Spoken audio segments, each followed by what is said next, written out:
안토니 곰리의 조각적인 어떤 흐름으로 본다면 그 초기 작업부터 자신의 몸을 석고로 캐스팅하는 방식의 조각을 했잖아요. 벌거벗은 몸에 석고를 바르고 그걸 굳힌 다음에 그걸로 틀을 만들고 그 틀 속에 금속 재료를 부어서 완성을 하죠. 그래서 극도의 인내와 체력 필요하다고 합니다. 안토니 곰리가 이런 말을 했다고 해요. 내 몸을 사용하는 거는 내 자신을 표현하려는 것이 아니라 모든 인간이 경험하는 보편적인 몸의 느낌을 전달하려고 했다라고 말했다고 하죠.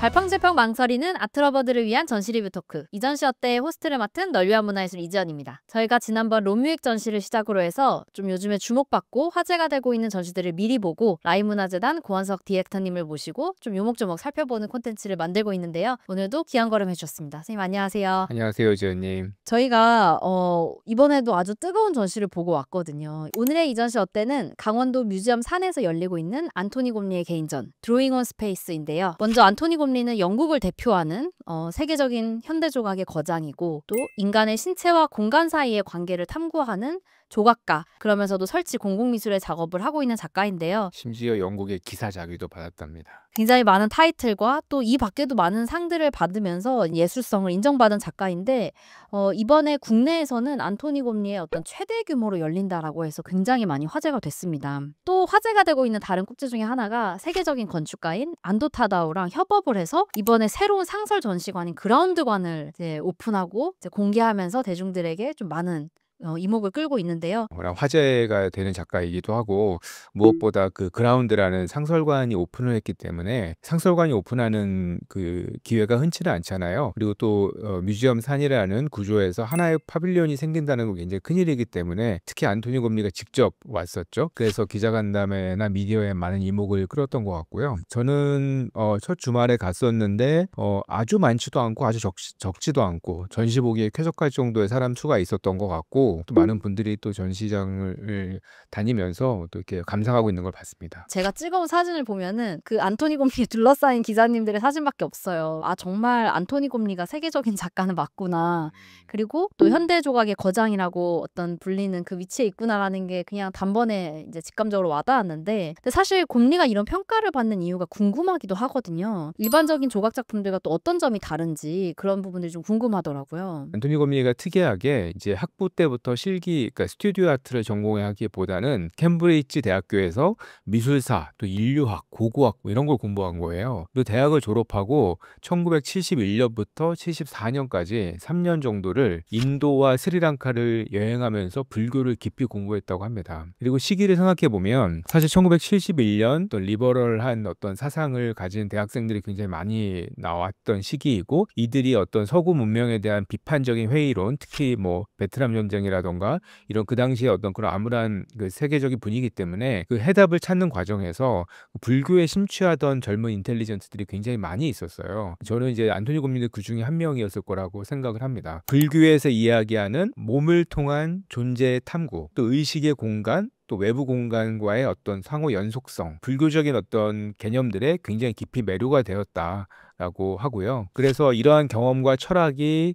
이제 안토니 곰리 작품에서 어떤 인간의 몸을 단순히 그냥 재현하기보다는 몸을 하나의 장소 혹은 어떤 변형된 공간, 또 의식과 공간을 잇는 어떤 하나의 다리, 뭐 이런 식으로 탐구하는 그런 과정들이 작품에 나타나게 됩니다. 조각사를 보시면 당시에 인체 조각을 한다는 거는 굉장히 용감한 일이었던 거예요. 그러니까 이미 인체 조각은 뭐 루덴 같은 시기에 다 사실주의 조각 같은 걸로 전환이 되고 나서 이후에 이제 조각의 흐름을 보면 이미 그 한참 전부터 개념주의 그리고 미니멀리즘이 부상을 하면서 굉장히 모던하고 추상적이고 뭐 이런 것들, 뭐 헨리 무어 같은 어떤 추상 조각 같은 것들이 다 주류를 점하고 있던 시기에 갑자기 굉장히 구상적인 인체 조각을 한다? 그러면 이제 그 당시에는 굉장히 용감한 일이었던 거죠. 구상적인 인체 조각이라고 또 말을 해주셨는데 안토니 곰리의 조각을 보면 또 되게 구체적이진 않잖아요. 그렇죠. 네. 어떤 로댕의 조각이나 이런 것과는 또 다르게 네. 굉장히 사실적인 부분이 이렇게 소거되어 있고 그러다 보니까 되게 익명의 누군가처럼 보이기도 하고, 네. 그리고 곰리가 이제 그런 어떤 인체 조각을 다수의 어떤 형태로 뿌려놓게 되면은 굉장히 군중, 익명 이런 것들이 좀 부각되는 작업으로 보이는 것 같아요. 그 사실 많은 그 조각의 어떤 흐름에서 본인이 구사하는 언어들이 이전에 다 작가들이 실험을 했음에도 불구하고 자신의 어떤 개념을 가지고 다시 한번 자기 세계로 직조했다는 것이 굉장히 특별한 그런 부분이라고 할 수 있을 것 같아요. 선생님께서도 곰리 작품 중에서 개인적으로 좀 좋아하는 혹은 인상적이라고 생각하는 작품이 있는지 궁금합니다. 어너더 플레이스예요. 곰리의 가장 대표적인 작품 중에 하나죠. 설치됐던 장소에서 그게 크로스비라는 해변이었는데 2005년에 설치가 됐었거든요. 그리고 원래는 한 2년 정도, 1, 2년 정도만 전시를 하고 이제 철거되어야 되는 작품이었는데 사람들이 너무 좋아했던 거예요. 그래서 조금 연장되다가 나중에는 아예 영구 설치를 하기로 결정이 되었다고 합니다. 미술을 공부하고 예술을 좋아하는 어떤 아트러버로서 안토니 곰리의 작업 중에서는 북방의 천사를 또 빼놓을 수 없을 것 같고, 그 영국의 게이츠헤드 지역이 그 탄광촌이었는데 이제 거기가 어떤 그 거대한 천사 모양의 철 구조물로 인해서 굉장히 이제 관광적으로 많은 인기를 끌면서 예술가 한 명의 어떤 그 거대한 작품 하나가 이렇게 많은 관광객을 견인할 수 있구나라고 하는 어떤 대표적인 사례가 아닐까라는 생각도 들고, 안타깝게도 저는 영국을 아직 한 번도 못 가봐서 올해나 내년 안에 가보는 것, 그리고 그 북방의 천사를 보는 게 저의 버킷리스트이기도 합니다. 그 작품 처음에는 약간 그 반대하는 사람도 많았다고 들었는데. 예, 지금도 많아요. 아, 정말요? 일단 신체 형상을 취하고 있기 때문에 뭐 거기에 대해서 약간 반감을 가진 사람이나 아니면 부담스러워하는 사람들도 많이 있었고, 예, 그리고 뭐 녹슨 철을 많이 쓰잖아요. 그래서 그런 부분에 대해서도 조금 이제 왜 저렇게 녹슬게 방치를 해놨냐라고 하는 뭐 그런 부분까지, 네, 여러 가지로 뭐. 근데 공공미술은 항상 갑론을박이 있죠. 공공미술이 디베이트가 없다면 그거는 너무 이렇게 어떻게 보면 아니란 공공미술이라고 할 정도로 공공미술은 항상 많은 그 논쟁이 있습니다. 그리고 그 논쟁의 과정이 굉장히 건설적이고 생산적인 담론으로 이어지는 경우가 많아요. 보통은 정부가 많이 발주를 하는데 이 정부 같은 곳에서는 사실 그런 논쟁을 싫어하기 때문에 논쟁거리를 많이 제거를 하는 편이고, 이게 이제 우리 많은 사례에서 그런 것들이 드러나고 있지만 곰리의 작품 같은 경우도 당연히 그런 그 논쟁이 있었을 것이고요. 그럼에도 불구하고 많은 사람들의 사랑을 받고 지금까지 있는 걸 보면 또 그 작품에 힘이 있는 거죠. 제가 아까 가장 좋아하는 작품은 아직 안 말했는데 네, 말씀해 주세요. 원앤어더라는 작품이에요. 이제 영국의 그 트라팔가 광장에 사곡지에 기둥이 있고 그 위에 보통 이제 어떤 영국의 영광스러운 어떤 표상이 되는 그런 조각들이 올라가 있는데, 한 모퉁이에 이제 150년간 비어져 있던 유명한 조각가들의 작품을 올려놓는 일종의 그것도 공공 프로젝트 예, 하는데, 축대 프로젝트. 뭐 거기에 뭐 마크 퀸이라든지 영국을 대표하는 네로라 하는 작품들이 다 올라갔고, 안토니 곰리도 선정이 돼서 당연히 곰리의 어떤 인체 형상의 조각이 올라갈 것이라고 예상을 했는데, 그 예상을 뒤엎고 이제 많은 시민들을 올렸던 그 작업에서 뭔가 제가 그때 당시에 되게 뭉클함을 많이 느꼈던 것 같아요. 근데 지금 봐도 되게 저는 감동적이긴 하거든요. 그래서 그 작업에 그게 100일 동안 주어지니까 그게 시간으로 따지면은 한 2,400시간 정도? 그쵸. 이렇게 되고, 그런데 거기를 이제 1시간씩 시민들에게 주니까 2,400명. 근데 응모자 수가 몇만 명이었대요. 아, 그랬군요. 네. 네. 굉장히 많은 시민들이 참여를 하고 그중에서 2,400명이 선발이 돼서 그 기단 위에 24시간 동안 올라갔고 인터넷으로 생중계가 됐고, 이제 그 지금으로 치면 뭐 약간 진짜 실시간 스트리밍 같은 거잖아요. 근데 거기에 이제 한 명씩 올라가는데 나체로 올라가는 사람부터 시작해서 고백하는 사람, 노래하는 사람, 근데 그것도 되게 논란이 많았다고 하더라고요. 그 곰리의 결정과 뭔가 자신의 조각 대신 시민들을 올리는 그 작업이 되게 저한테는 너무 인상 깊게 다가와서 그거를 제가 작년에 오마주를 해서 막 프로젝트를 했었거든요. 근데 이제 그렇게 하다가 우연히 베니스에서 곰리를 만나가지고, 네, 그래서 막 붙잡고 사진 찍고 그랬어요. 아, 그 본인이 하신 프로젝트에 대해서 얘기를 해주셨나요? 네. 네. 선착을 했는데 작가에게 영광이었겠는데요?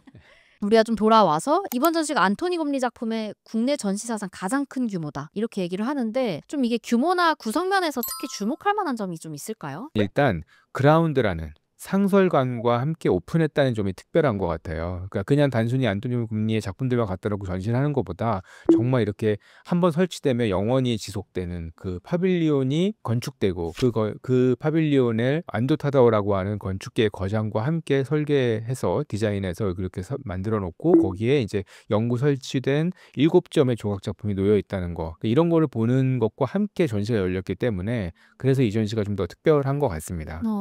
사실 뮤지엄산 하면은 아무래도 터렐관 떠올리는 분들 많으시잖아요. 그쵸. 네. 거기 가서 진짜 명상하고 그거 하나만 온전히 몇 시간 동안 감상하기 위해서 가는 분들도 많은데 일종의 터렐관이 이제 상설관이니까 그것과 동등한 파빌리온이 하나 생긴 거죠. 그쵸. 근데 실제로 마주보고 이렇게 있고 네. 그래서 되게 저도 기대를 많이 했었고 기대만큼 좋긴 했습니다, 저는. 근데 전시 제목이 드로잉 온 스페이스, 직역하면 이제 공간의 그리기인데 곰리의 작품 세계랑 연결지어 볼 때 이 제목이 담고 있는 좀 의미, 이게 뭐 어떤 걸까요? 방점을 찍자면 스페이스의 방점을 찍고 싶어요. 그러니까 이 빈 공간, 스페이스라고 표현되는 이 빈 공간이 곰리에게는 일종의 뭐 종이이자 캔버스이자 어떤 재료인 거죠. 그래서 조각으로 공간을 분할해서 마치 공간 자체가 작품이 된다는 뜻으로 제목을 짓지 않았나라고 생각을 하고요. 그러니까 마치 실제 작품을 보시면 3차원 공간에 막 펜으로 그은 것 같은 조각 작품도 있죠. 그쵸. 제가 좀 찾아봤거든요. 그러니까 draw on이라는 수거가 무엇을 이용하다, 또 무엇에서 영감을 얻다라는 뜻도 있어요. 그러니까 스페이스에서 드로잉을 하기도 하고 스페이스를 이용해서 혹은 스페이스에서 영감을 얻어서 하는 드로잉이라는 어떤 중의적인 의미도 있을 것 같아요. 그 뮤지엄산이 추구하고 있는 게 소통을 위한 단절이라는 단어가 너무 되게 좋았어요. 그러니까 우리가 보통 소통을 하면 반드시 연결되어 있어야 된다라고 생각을 하는데 그게 아니라 단절이 곧 소통일 수 있다라는 어떤 그런 개념이 이 공간 안에서 오롯이 느껴져서 그런 부분들이 결국에는 되게 중요한 키워드일 수 있겠다라고 했는데 선생님 방금 말씀해 주신 그 스페이스랑 되게 와닿는 것 같아요. 네, 뮤지엄사는 왜 그렇게 많은 사람들이 가는 것일까라고 생각해 보면 바로 그런 감각 때문인 것 같아요. 사실 현대인들이 너무 바쁘잖아요. 매일매일 너무 바쁘고 잘 휴식을 취할 수 없고 정해진 일정에 너무 각박하게 살아가고 있는데 잠시라도 그런 것과 단절돼서 본인에게 익숙하지 않았던 새로운 감각들을 좀 체험해 보는 거죠. 뮤지엄산을 처음 갔을 때 생각해보니까 다른 미술관에서 느껴볼 수 없었던 감각이었던 건 맞는 것 같아요. 그런 의미에선 진정한 휴식이 아니었나. 우리가 본격적으로 전시관 하나하나를 좀 뜯어보고 싶은데 먼저 1관이 리미널 필드 연작 조각 7점이 이제 관람객을 맞이한다고 들었어요. 세부 묘사를 좀 과감하게 생략을 하고 그리고 경계에선 인간, 그리고 경계에선 상태의 존재를 표현하고 있는데 특히 이 일관 조각들이 되게 이렇게 가볍고 유동적이고 그러니까 우리가 보통 곰리의 작품 생각하면은 굉장히 무거운 그런 느낌인데 딱 들어갔을 때 굉장히 저는 산뜻했거든요. 일단 이런 거는 처음 봤는데? 라는 생각이 먼저 들었고요. 잘 이렇게 찾아보니까 이전에 발표한 적이 없는 작품이더라고요. 그러니까 어떻게 보면 이 전시를 위해서 그 좀 준비했던 작품들이었던 것 같고요. 그리고 7점의 인체 형상이 어쩜 그렇게 가벼울 수 있는가.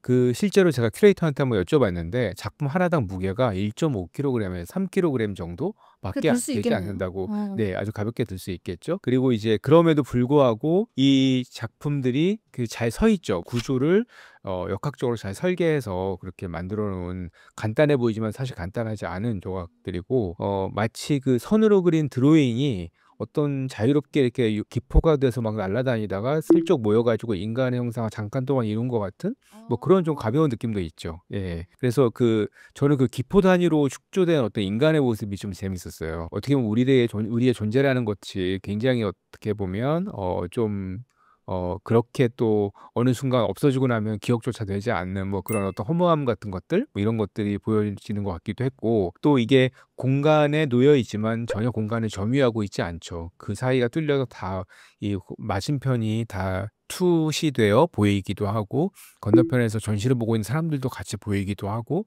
뭐 이런 측면들이 좀 특별했는데 그러니까 그런 조각의 물성이라든가 드로잉적 표현이라든가 이런 것들이 작가의 어떤 세계관을 잘 담고 있고 그렇다고 합니다. 사실 그 곰리가 조명이 굉장히 까다로운 걸로 좀 유명한데요. 이번 전시에서도 이미 오기 전부터 이 공간에는 몇 룩스의 어떤 진짜. 예, 그러니까 1000룩스의 조명을 아주 균질하게 배치해 달라라고 일단 먼저 선주문을 하고 와서 보니까 1000룩스가 자기가 생각했던 것보다 살짝 밝았다. 그래서 그걸 아주 미세하게 조절해서 800룩스로 맞춰가지고 전체 공간을 마치 균질한 햇빛이 들어오는 것처럼 혹은 균질한 어떤 자연광이 들어오는 것처럼 이렇게 톤을 맞췄다고 그렇게 합니다. 그 조명을 맞추는 데만 거의 2주가 걸렸다는 후문을 제가 듣기도 했습니다. 큐레이터 선생님은 힘들었겠는데요. 제가 말씀 듣고 나니까 그 공간이 처음에는 되게 좀 휑했어요. 왜냐면 DP라고 하면 우리가 뭔가 꽉 채워진 그런 느낌을 받는데 들어갔을 때 뭔가 이렇게 허전한 느낌? 한 3초 동안? 근데 그 뒤에 그 사이사이를 탐구하면서 말씀해 주신 대로 이제 공간 너머로 어떤 타인이 보이기도 하고, 그리고 바닥을 보니까 이제 그 그림자들이 있는 거예요. 작품과 빛으로 인해서 또 새로운 투사물이 나타나는 그런 것까지 좀 작가가 염두에 두고 이 공간을 만들었구나라는 생각이 들어서 한 5분 정도 지나니까 이 공간이 되게 꽉 채워진 것처럼 느껴지는 또 묘한 느낌이 들더라고요. 우리가 1관을 지나고 나면 2관에서 또 분위기가 많이 달라지잖아요. 네. 네, 여기에 아까 선생님 좋아하셨던 드로잉 그리고 판화 작품들 이렇게 주로 나오고 있는데, 또 어떤 입체 작업을 하는 조각가들의 평면 작업과는 또 다른 인상을 풍기기도 하거든요. 곰리 작업 세계에서 드로잉은 그 단순히 조각을 위한 에스키스가 아니라 정말 그 자체로 독립된 작품들이에요. 그래서 굉장히 많은 드로잉을 하고 있고 그 드로잉들이 굉장히 많이 전시들에 선보이고 있는데, 이번에 보여지는 드로잉들의 특징은 1980년대부터 최근 작업까지 약간 이렇게 연대를 이렇게 특정 짓지 않고 여러 시대의 드로잉들이 좀 모여 있더라고요. 그걸 이제 세 가지 분류로 이렇게 해 놓았죠. 지난 30년간의 뭐 곰리가 그 인체와 공간 그리고 자연의 상호 관계를 표현해 온 그런 자신의 작업 세계를 좀 이렇게 보여주고 있는 것 같아요. 이어서 한번 3관으로 가볼까 하는데, 그 드로잉관에서 사실은 살짝 이렇게 보이잖아요. 그렇죠. 밑으로. 네. 그게 또 되게 킬포가 아닐까 생각이 들어요. 올빗필드 2라고 하는 작업이고, 수십 개의 거대한 원형 그 강철 구조물들이 이 공간을 가득 채워서 관람객들이 이제 몸을 낮춰서 이렇게 요리조리 피하고, 그리고 이렇게 닿아도 상관없는 것 같더라고요. 그 작품과 호흡하면서 그 공간을 다 온전히 느끼는 이 작품인데, 이 작품은 또 어떻게 보셨나요? 다도 되기는 하지만 또 그 안에 잘 보면 길이 이렇게 있잖아요. 네네. 길을 이렇게 따라가다 보면 굳이 닿지 않고도 잘 감상을 할 수 있는 작품인데, 말씀하신 대로 그 수십 개의 원형 구조물로 되어 있죠. 23mm 정도의 그런 그 두께로 되어 있는 원형이 37개의 원형이 있다고 해요. 가까이 가서 신체를 이렇게 그 안으로 위치시켜 보면 또 적당히 지나갈 만한 빈 공간들이 있는 거죠. 또 이게 구조물만으로는 작품이 되지 않아요. 그 안에 사람이 있어야 이제 그 작품은 비로소 완성이 되는 거죠. 그 안에 공간, 그 빈 공간을 느껴보게 하는 그런 작품이기 때문에 좀 신체를 이용해서 거니는 과정에서 작품이 완성된다고 볼 수 있을 것 같고요. 생각해 보세요. 이게 그 방에 딱 맞출 수밖에 없거든요. 그러니까요. 예, 그러니까 완전히 사이트 스페시픽 같은 작품인데, 그 작품이 한 공간에서만 전시가 되지는 않을 테고 전시장이 바뀌면 전시장의 구조가 바뀔 거고, 그럼 구조에 맞춰서 작품이 다시 바뀌어야 되잖아요. 그래서 이걸 전문적으로 하는 건축가가 있다고 해요. 아, 그래서 정말요? 그걸 CAD로 설계를 한다고 합니다. 이제 그 방 구조에 맞춰서 원형의 배치를 설계하고 이제 최소한의 부착 장치, 뭐 벽이라던가 바닥 같은 데 살짝 부착을 해서 이게 안정되게 지지하고 있을 수 있게 그렇게 한다고 해요. 그리고 이제 그걸 보면서 전 느낀 거예요. 직업병인데요.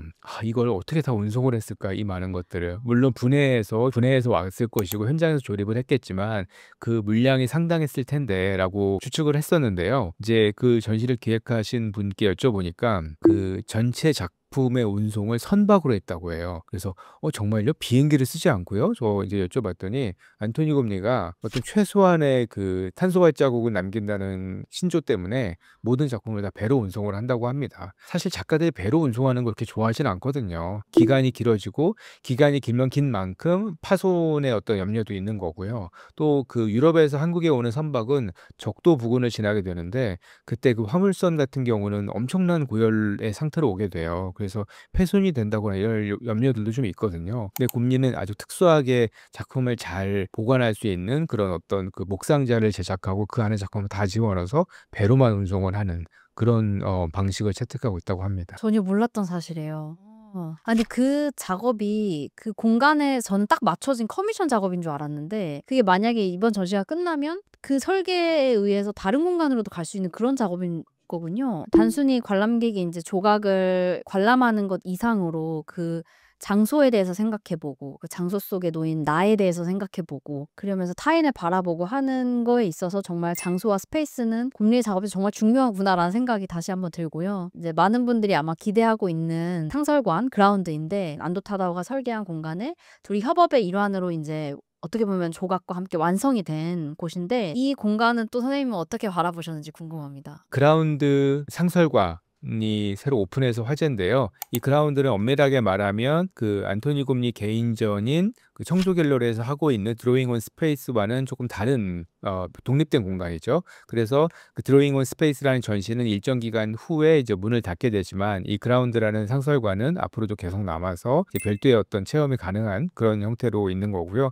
다만 이번에 같이 오픈을 했기 때문에 하나의 어떤 전시 패키지로 묶어서 볼 수도 있을 것 같고 실제로 티켓도 그렇게 묶어서 판매를 하고 있다고 합니다. 네, 최대 높이가 7.2m, 지름이 25m쯤 되고요. 이 건물 뭐 보시면 다 아시겠지만 이탈리아 로마에 있는 판테온이라는 건물하고 굉장히 유사한 구조를 가지고 있는데 판테온의 지름이 45m라고 해요. 실제 판테온의 4분의 3 정도의 규모라고 합니다. 사실 이 파빌리온은 땅속에 있습니다. 안에서 보면 사실은 전혀 그렇게 보이지 않고 하늘이 보이고 이 전면에 이 앞으로 열려 있기 때문에 이거는 그냥 독립된 관처럼 보이지만 밖에서 보면 그 하늘이 결국 지표면이었다는 걸 알게 될 거예요. 그래서 마치 어떤 하나의 지하 세계로 들어가서 다시 지상으로 나오는 듯한 그런 어떤 경험을 유도하는 그런 거고요. 천장에 구멍이 뚫려 있죠. 그래서 거기에서 빛이 들어오게 돼 있고 그 빛이 이제 하루에 지구가 태양 주위를 자전하기 때문에 빛의 각도가 변하겠죠. 그리고 7점의 조각은 사실은 이 공간의 조성을 논의하면서 만든 신작이라고 합니다. 그 앞에서 많은 분들이 포즈를 취하는 사진들이 많이 올라오더라고요. 네.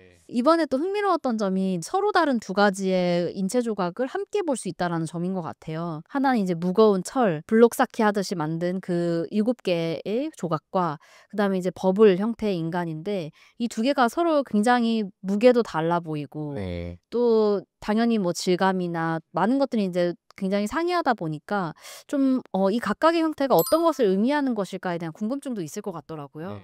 일단 그 우리에게 익숙한 형식은 사실 육중하고 묵직한 그런 조각인 것 같고 그리고 이제 약간 벽돌 쌓기처럼 이렇게 조각을 한 거죠. 전시장 안에 있는 비어 있는 조각은 굉장히 저도 처음 보는 작품이어서 굉장히 재미있게 봤지만 파빌리온 안에 있는 벽돌 쌓기 형식으로 만들어 놓은 그 7점의 작품들은 형식적으로는 조금 다른 작품들과 유사한 지점에 있어서 좀 익숙한 마음으로 바라봤던 것 같고요. 포즈를 보니까 누워 있는 사람이 둘, 앉아 있는 사람이 하나, 웅크리고 있는 사람이 둘, 그리고 몸을 일으켰는데 고개를 숙인 사람 하나, 그리고 밖에 일어선 사람 하나.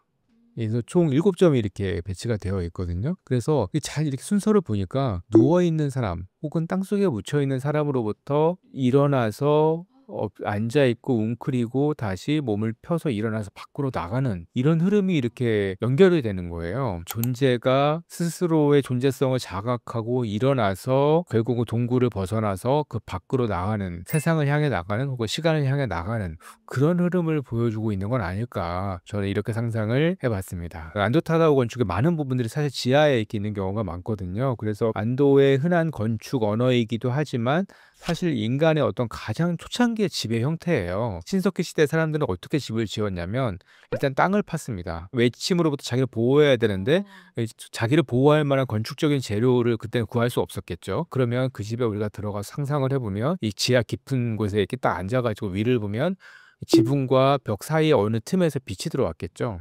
빛이 이렇게 들어오면 햇빛의 움직임에 따라서 빛의 강도가 변했을 거고 마치 인간의 어떤 가장 오래된 가옥의 형태가 이런 게 아니었을까라고 생각을 하거든요. 그 전에는 아마 동굴에 살았겠죠. 그러니까 그런 어떤 원형성, 인간의 문명의 어떤 원형적 형태의 건축물이 그렇게 놓여 있는 것도 이제 제가 생각했던 그런 상상과 조금 이렇게 결합이 되지 않을까 뭐 생각을 해보는 거죠.